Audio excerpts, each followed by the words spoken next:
हम सब रोज अपनी गाड़ियों में पेट्रोल और डीजल भरवाते हैं, पर क्या कभी ये सोचा है कि ये फ्यूल जमीन से निकलकर हमारे टैंक तक पहुंचता कैसे है? आज हम भारत के इसी विशाल तेल क्षेत्र के सफर को समझेंगे, कच्चे तेल से लेकर पेट्रोल पंप तक। तो चलिए शुरू करते हैं। तो सबसे पहला और सीधा सवाल, ये पेट्रोल और डीजल आखिर आते कहाँ से हैं? इसका जवाब एक बहुत बड़ी इंडस्ट्रियल प्रोसेस में छुपा है, जो हमारी अर्थव्यवस्था की धड़कन है। और इसकी शुरुआत होती है एक बहुत ही खास जगह से। जी हाँ, वो जगह है भारत का अपना तेल क्षेत्र। यहीं है हमारे सारे फ्यूल की फाउंडेशन, और यहीं से हमारी ये पड़ताल शुरू होती है। तो इस पूरी कहानी के सेंटर में है ऑयल रिफाइनरी। इसको ऐसे समझिए जैसे ये एक बहुत बड़ा किचन है, जहां कच्चा माल यानी कि क्रूड ऑयल उसे पकाकर पेट्रोल, डीजल और एलपीजी जैसी जरूरी चीजों में बदला जाता है। यहीं से हमारे फ्यूल का असली सफर शुरू होता है। तो अब ये तो समझ आ गया कि रिफाइनरी क्या होती है, पर सवाल ये है कि भारत में इसका स्केल कितना बड़ा है। मतलब हम कितनी बड़ी कैपेसिटी की बात कर रहे हैं। चलिए अब जरा आंकड़ों की दुनिया में चलते हैं। पूरे भारत में करीब करीब 23 बड़ी ऑयल रिफाइनरीज हैं, और ये सिर्फ नंबर्स नहीं हैं, ये कोई आम कारखाने नहीं हैं। ये देश की एनर्जी सिक्योरिटी की कह सकते हैं बैकबोन है। और इन 23 रिफाइनरियों की कुल कैपेसिटी, वो सुनकर हैरानी होती है। हम बात कर रहे हैं सालाना 258 मिलियन टन की। यह आंकड़ा दिखाता है कि भारत की ऊर्जा की भूख कितनी बड़ी है, और उसे पूरा करने की हमारी कैपेसिटी भी कितनी जबरदस्त है। अच्छा, अब एक और इंटरेस्टिंग बात देखते हैं कि इन्हें चलाता कौन है। तो देखिए, भारत की ज्यादातर रिफाइनरीज मतलब 23 में से 18 सरकारी हैं, जिन्हें हम पीएसयूज कहते हैं। फिर 3 है प्राइवेट सेक्टर में, और 2 जॉइंट वेंचर के तौर पर काम करती हैं। लेकिन इन सब में एक नाम ऐसा है जो सबसे अलग और सबसे बड़ा है, जिसे भारत का ही नहीं दुनिया का क्राउन ज्वेल माना जाता है, जामनगर रिफाइनरी। बिल्कुल सही सुना, ये कोई मामूली बात नहीं है। दुनिया का, आई रिपीट, दुनिया का सबसे बड़ा ऑयल रिफाइनरी कॉम्प्लेक्स कहीं और नहीं, अपने भारत में ही है। तो जरा जामनगर रिफाइनरी के फैक्ट्स पर एक नजर डालते हैं।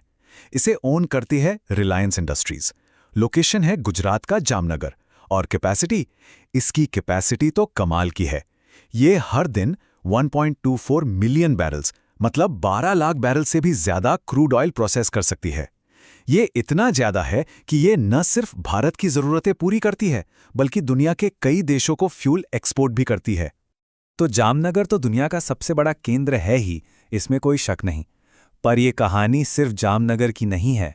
भारत की असली ताकत है पूरे देश में फैला इसका नेटवर्क। अगर भारत के नक्शे पर नजर डालें तो पता चलता है कि ये रिफाइनरीज कितनी स्ट्रेटेजिकली फैली हुई हैं।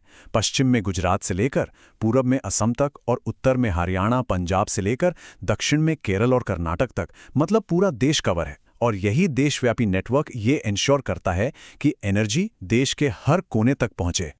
तो ठीक है, हमने बड़े स्केल की बात कर ली, बड़े बड़े नंबर्स देख लिए, पर अब इस पूरी प्रोसेस को अपनी गाड़ी के फ्यूल टैंक तक लाते हैं। मतलब ये कच्चा तेल असल में पेट्रोल बनता कैसे है? क्या है इसका सफर? इसे बहुत सिंपल तरीके से 3 स्टेप्स में समझ सकते हैं।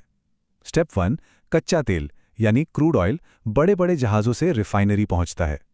स्टेप 2, वहां इसे एक बड़े से टावर में बहुत हाई टेम्परेचर पर गर्म किया जाता है। अब होता यह है कि अलग अलग तापमान पर पेट्रोल, डीजल ये सब भाप बनकर अलग हो जाते हैं। और फिर आता है स्टेप 3। बस इन अलग हुए प्रोडक्ट्स को कलेक्ट कर लिया जाता है, और हमें मिल जाता है पेट्रोल, डीजल, एलपीजी, यहां तक कि जेट फ्यूल भी। तो इस पूरी मेहनत के बाद फ्यूल पहुंचता है पेट्रोल पंप तक, और वहां कीमतें हम सब जानते हैं। भारत में पेट्रोल की कीमत रफली 95 से 110 रुपए प्रति लीटर के आसपास रहती है, और डीजल की कीमत वो भी 88 से 100 रुपए प्रति लीटर के बीच। हाँ, ये कीमतें अलग अलग राज्यों में थोड़ी ऊपर नीचे होती हैं। लेकिन सवाल यह है कि कीमतें इतनी ज्यादा क्यों होती हैं? जो कीमत हम पेट्रोल पंप पर चुकाते हैं, उसका एक बहुत बड़ा हिस्सा असल में केंद्र और राज्य सरकारों के टैक्सेस होते हैं। और यही मेन वजह है कि कच्चे तेल की कीमत के मुकाबले पेट्रोल डीजल हमें काफी महंगा पड़ता है। तो इस पूरी बातचीत का सबसे बड़ा टेक अवे क्या है? वो ये है कि भारत सिर्फ अपनी एनर्जी नीड्स ही पूरी नहीं कर रहा, बल्कि जामनगर रिफाइनरी के साथ वो दुनिया के एनर्जी मैप पर एक बहुत बड़ी एक सुपर पावर है। ये सच में हम सब के लिए एक गर्व की बात है। और अब जाते जाते एक सवाल सबके लिए, कभी सोचा है कि एक ऐसी इतनी बड़ी ऑयल रिफाइनरी को बनाने में आखिर कितना खर्चा आता होगा, कितने हजार करोड़ रुपए लगते होंगे? इसका जवाब शायद हम सबके अंदाजे से कहीं कहीं ज्यादा बड़ा है। सोचने वाली बात है।